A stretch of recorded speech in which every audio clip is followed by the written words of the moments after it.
मोक्षरेखे आला भाग्य विनटला, साधूंचा अंकिला हरिभक्त. ज्ञानदेवा गोडी संगती सज्जनी, हरी दिसे जनी वनी आत्मतत्वी.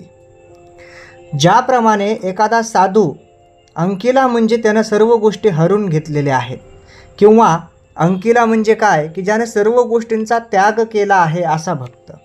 मोक्षरेखे आला भाग्य विनटला, जो एखाद्या साधूचा खरा साधक असतो, खरा शिष्य असतो, तो आपली सर्व प्रकारची संपत्ती साधूच्या सेवेसाठी देऊन टाकतो. म्हणजे काय तर स्वतःचं तन मन धन आपला मोक्षसुद्धा म्हणजे जीवसुद्धा अर्पण करून साधूंची सेवा करत असतो. म्हणजेच तो आज्ञाधारक होतो साधूप्रती. साधूंना दिलेल्या त्यांना किंवा गुरुनं दिलेल्या गुरुशब्दांप्रती गुरुवचनाप्रती तो एक बांधील होऊन जातो आणि मग तनमन धनानं सर्व गोष्टींना अर्पून साधूंची तो सेवा करत असतो. आणि हीच सेवा त्याला सर्व गोष्टीमधून सर्व ह्या प्रपंचातल्या अडचणीतून मुक्त करत असते आणि तोच हरिभक्त होत असतो. ज्ञानदेवा गोडी संगती सज्जनी, हरी दिसे जनीवनी आत्मतत्वी.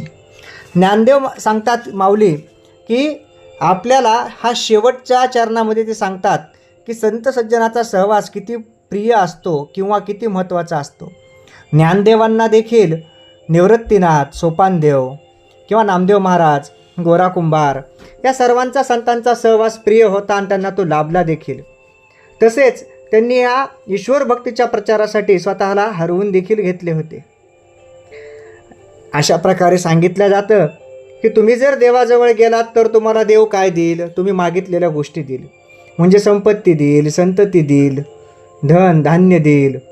परंतु जर तुम्ही एखाद्या खऱ्या साधूजवळ किंवा संतांजवळ गेलात तर काय मिळेल, तर साधूजवळून आपल्याला देवच मिळेल. ह्या सर्व गोष्टी जो देतो ना तो देवच आपल्याला साधू देऊन टाकतील. म्हणून साधूंची संगत असू द्यावी.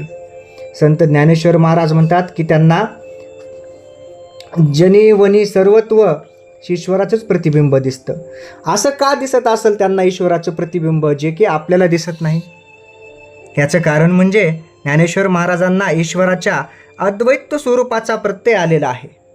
त्याचप्रमाणे त्यांना निराकार रूप काय आहे हे साकार रूपात देखील कळालेलं आहे.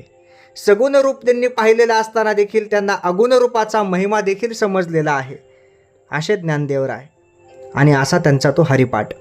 मग या अभंगामधून हरिपाठाच्या जीवनामध्ये संगत निवडताना कशा प्रकारे निवडावी आणि भक्तिभाव करताना काय काय अर्पण करून भक्तिभाव केला पाहिजे याची शिकवण आजच्या काळासाठी देखील हा हरिपाठ आपल्याला देत असतो. गरज काय असते तर खरा साधू ओळखण्याची. जर खरा साधू ओळखण्यात आपण चुकलोत तर मात्र आयुष्याचं कल्याण होण्याच्या ऐवजी विनाश होत असतं. जय जय रामकृष्ण हरी.